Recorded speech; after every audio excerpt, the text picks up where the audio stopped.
Hello everyone, it's Dr. T. I'm a tech trainer and career coach, and I help professionals transition to tech by leveraging their existing skills and abilities. Today we're talking about PCI compliance, PCI DSS compliance, and more specifically, how an organization can focus their attention on developing a plan and processes and procedures for protecting credit card information within a secure environment. So the PCI DSS standards are a set of standards designed to ensure that all companies that accept, process, store, or transmit credit card information is maintaining a secure environment. These standards were developed by the Paycard Industry Security Standards Council, PCI SSC, which was founded by the major credit card companies, so Visa, MasterCard, American Express, Discover, and JCB.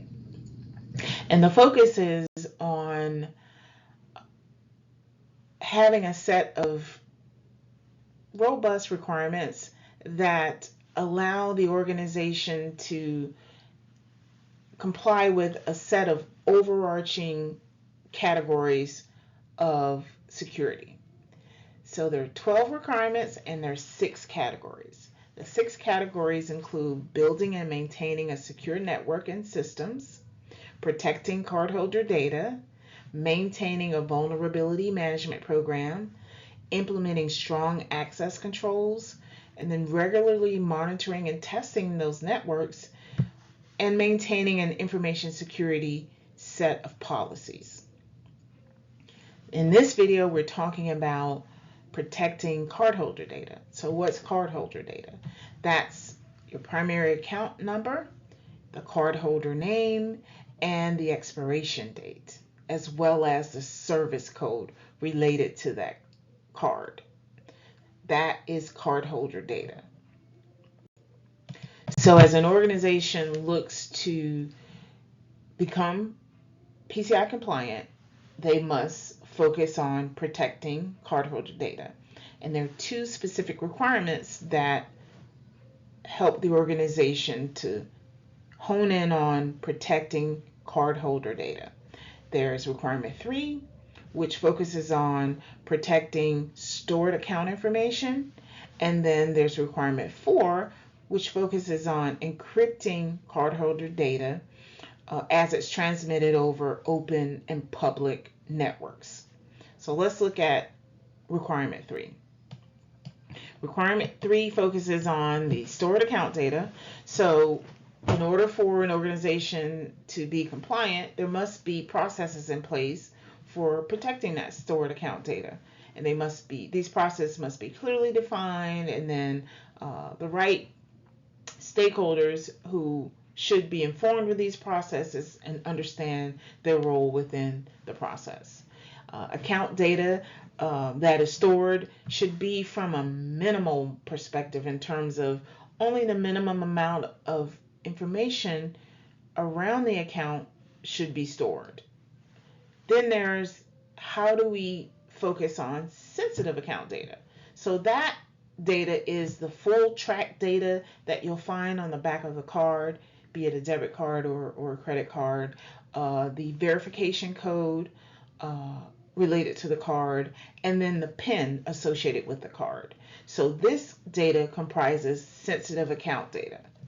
And this data should not be stored after authorization. So you need all these elements for the transaction to be authorized. But after it's authorized, this data cannot be stored.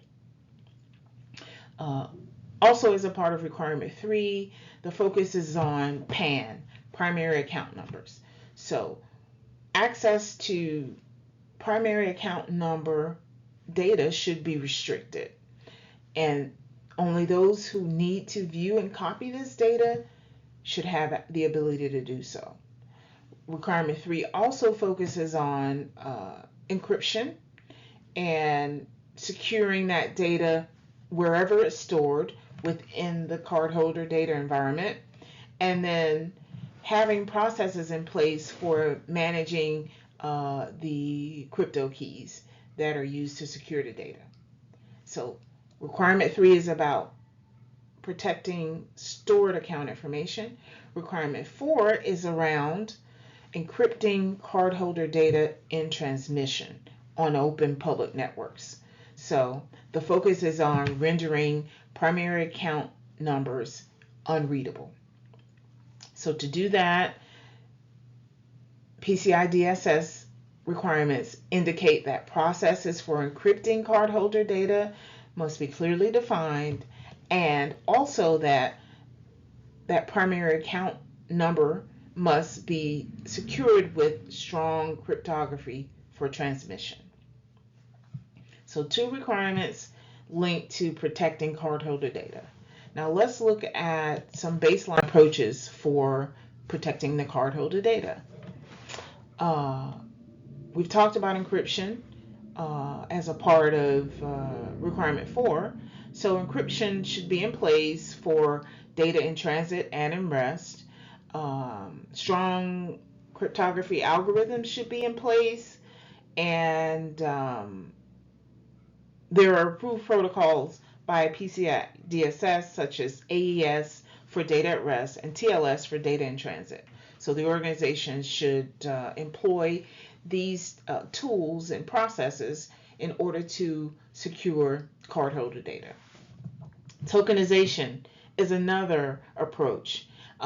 This is where sensitive cardholder data is replaced with a unique identifier, a token, that would have no intrinsic value if it fell into the hands of a potential attacker.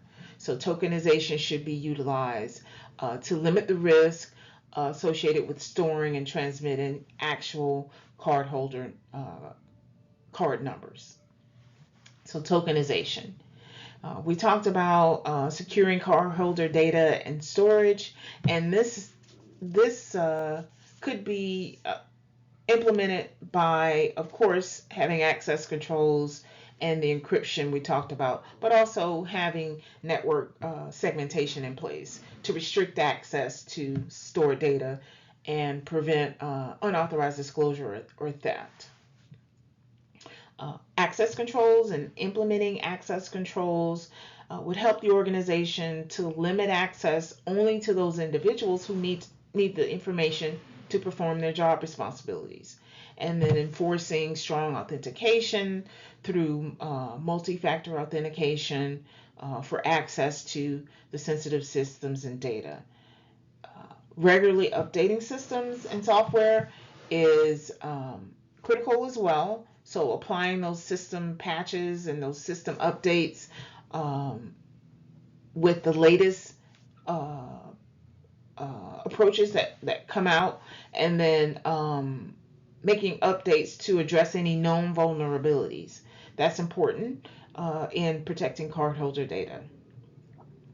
We talked about securing data and transmission, and this is where we spoke about TLS, and then avoiding using unsecured channels like email or FTP to transmit data. This is all a part of protecting cardholder data. Physical access. Implementing measures to ensure that there are locks or key card access controls to systems, or having security surveillance cameras available within an area that includes the cardholder data or the cardholder environment, and then just focusing on preventing unauthorized access to these sensitive areas and the sensitive assets that contain that cardholder data. Regularly monitoring and auditing access is important to PCI DSS compliance. So here you're going to have your logging and your monitoring systems in place, and you would be tracking access to cardholder data, and then making certain that you have the capability to detect unauthorized activities or suspicious behavior.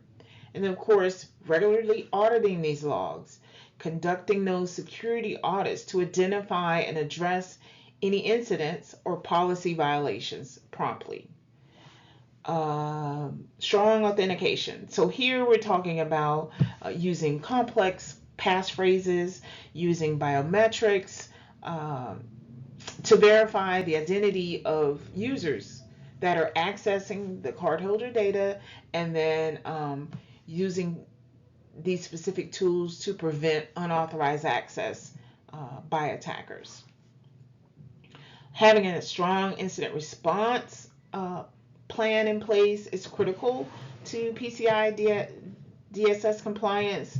And by that, you would be looking to have a plan in place that would guide the organization's response to security incidents that involve card data breaches, ensuring that the employees are aware of the process, understand their role, are trained, and are able to even identify a security incident, and then certainly making certain that this plan is regularly tested and updated. Lastly, training employees. Last but not least, training employees. Making sure that there's a comprehensive training and awareness program in place that educates the employees about the importance of protecting cardholder data, and having the security measures in place that each particular user or employee would need to implement should there be a breach, and as it relates to their job functions. So regularly updating this training is important also, and making certain that the training is reflective of the changes in any security policies or procedures within the organization. So these are a set of baselines that the organization that is looking to be PCI compliant should be considering, and you, as someone who's interested in potentially transitioning into a role as a PCI professional or consultant, if you have a background or you're considered a SME in any of these areas, you should certainly give PCI DSS compliance a closer look. If you have any questions or any other particular feedback, please leave a message in the comments below. Thank you for your time, and don't forget to like, share, and subscribe.